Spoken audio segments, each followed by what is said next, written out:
မှာပုံစံလေးကတော့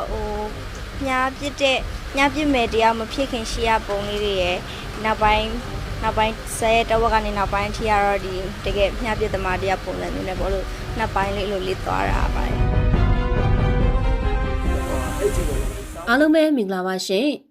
ခန္ဓာကိုယ်ကပြီးတော့ဖော်ဝတ်တယ်လို့အထင်ခံရနေတဲ့ရင်လားမင်္ဂလာပါပရိသတ်ကြီးမြန်မာအမျိုးသမီးဖြစ်လို့ယဉ်ကျေးမှုကိုထိမ့်သိမ့်နေအခုခန္ဓာကိုယ်ကပြီးတော့အင်ဂျီဝရင်ဖော်ဝတ်တယ်ထင်ကြတယ်ယဉ်ကျေးမှုကိုစော်ကားသလိုမဖြစ်အောင်ထိမ့်ပြီးဝတ်တတ်ပါတယ်ရှိတိုင်းသာပြမယ်ဆိုရင်ပရိသတ်ကိုအများကြီးပြလို့ရတယ်လို့ဆိုပြီးတော့တရုတ်ဆောင်ရင်လကပရိသတ်တွေကိုရင်ဖွင့်ထားတာပဲဖြစ်ပါတယ်အခုရက်ပိုင်းလူမှုကွန်ရက်ပေါ်မှာတော့ရှင်သားကိုအသာပေးပြီးတော့ဖော်ပြထားတဲ့တရုတ်ဆောင်ရင်လပုံတွေထွက်ပေါ်လာနေတာပဲဖြစ်ပါတယ်အဲ့ဒီတပ်ပုံတချို့ကြောင့်လည်းပရိသတ်တွေရဲ့အချင်းမြင်တွေမမအောင်ဆိုပြီးတော့ရှင်လကပြန်လဲရှင်းထားတာပဲဖြစ်ပါတယ်ရှင်သားတွေကတော့ original ပါရှင်သားတွေကိုလည်းကြည်အောင်စေထိုးတာမျိုးမလုပ်ဘူးစေထိုးရတာကြောက်တယ်အဲ့လိုပို့အောင်ဝတ်မယ်ဆိုတဲ့စိတ်မရှိဘူးတခါတည်းရင်ဟိုက်တဲ့အင်ဂျီအဲ့လိုအင်ဂျီတွေဝတ်ဖြစ်ရင်လည်းမပေါ်အောင်တော့အမြဲတမ်းထားပါတယ်ဒါပေမဲ့လည်းကိုမသိလိုက်တဲ့အချိန်မှာတော့အင်ဂျီကအောက်ကိုလျှော့ကျပြီးတော့ပေါ်သွားတာမျိုးရှိတယ်ဖော်တာမဟုတ်ဘူးပြစ်လို့ပေါ်လာတာဆိုပြီးတော့ရှင်လကပြန်လဲဖြည့်ရှင်းထားတာပဲဖြစ်ပါတယ်အခုလက်ရှိမှာအဝတ်စားတွေဝတ်တဲ့အခါမှာလည်းခင်းတဲ့အညီဖြစ်အောင်ဝတ်စားသလိုရင်ကျင်းမှုကိုလည်းထိခိုက်တာမျိုးမရှိအောင်ဂရုတစိုက်နဲ့ဝတ်ဆင်ဖြစ်တဲ့ဆိုပြီးတော့လည်းရှင်လကပရိသတ်တွေကိုရင်ဖွင့်ထားတာပဲဖြစ်ပါတယ်My body my choice ဆိုပေမဲ့လည်းရင်လက်ကိုတိထားတဲ့ပရိသတ်တွေက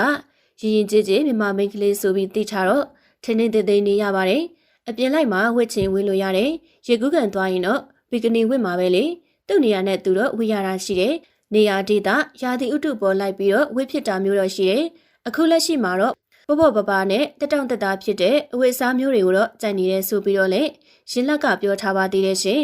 တယောက်ဆောင်ရင်လက်ကငယ်စဉ်ကလေးဘဝကလေးကဖခင်ဖြစ်သူရဲ့လမ်းညွှန်မှုနဲ့အတူတင်တန်းများစွာကိုတက်ရောက်ခဲ့ရသူပါအဲ့ဒီတင်တန်းတွေကရေကူတာတွေတိုင်ခွန်းတို့မင်းစီအားကစားနည်းတွေလည်းပါတယ်လို့ဆိုပါတယ်မိဘဖြစ်သူတွေကဗီဒီယိုဖြတ်ချီရေးလုပ်ကိုင်းတာကြောင့်တရုတ်ဆောင်ရင်လရဲ့အမှုပညာခြေလှမ်းအစအနေနဲ့တက်မြောက်ထားတဲ့တိုင်ခွန်းတို့ကစားနည်းကိုအခြေခံပြီးတော့အရှင်စကားတွေကိုရိုက်ကူးဖြစ်ခဲ့တယ်လို့ဆိုပါတယ်အခုလက်ရှိမှာတော့တရုတ်ဆောင်ရင်လကပရိသတ်မြင်ကွင်းရှိကနေပျောက်နေခဲ့တာကြာပါပြီရိုက်ကူးရေးစကားတွေကိုလည်းနားထားတာကြောင့်လည်းပရိသတ်တွေနဲ့အဆက်အသွယ်ပြတ်နေရလို့ဆိုပါတယ်ရှင်စကားတွေကတော့ပြန်ရိုက်ခြင်းနဲ့အခုကဝနေတယ်ဝေးချရမယ်အရင်လိုမျိုးအရှင်ကားတွေပြန်ရိုက်နိုင်မလားဆိုတဲ့စိတ်တော်ရှိတယ်ကမ်းဘက်ပြန်လာစီခြင်းပေမဲ့အခြေအနေအချိန်ခါကြည့်ပြီးတော့လှုပ်ဖြစ်မယ်လို့ရှင်လက်ကဆိုထားပါသေးတယ်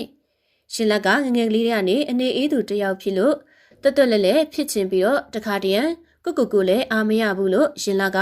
သူမရဲ့ lifestyle ကိုလည်းပွပွလင်းလင်းနဲ့ပြောလာထားပါသေးတယ်အပြင်မှာလည်းမသွားတတ်မလားတတခုခုဆိုလဲကြောက်တတ်တယ်ကိုလည်းအာမရဘူးငငယ်ကလေးကလည်းအခုပုံစံအတိုင်းနေလာတော့လေပြောင်းလို့မရဘူးဖြစ်နေတယ်လို့ရှင်လက်ကပြောထားပါသေးတယ်ရှင်အချီးနဲ့ပတ်သက်လို့ကတော့အခုတော့တရားဝင်အချီးရဲ့အတွက်စဉ်းစားဆုံးဖြတ်ခွင့်ရှိတဲ့အရွယ်ရောက်ပြီးဖြစ်လို့လေတကယ်လေကိုယ့်ဘက်ကသဘောကျနေတဲ့သူ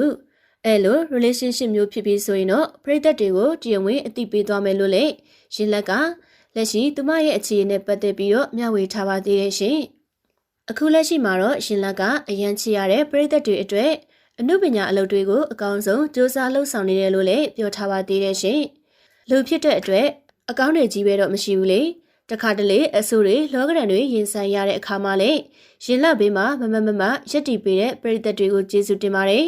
တခုခုဖြစ်တိုင်းစိတ်ခွန်အားပေးတတ်တဲ့ပရိသတ်တွေအားလုံးကိုလည်းကျေးဇူးအရန်တင်ပါတယ်လို့လည်းရှင်လက်ကပရိသတ်တွေကိုပြောပြထားပါသေးတယ်ရှင်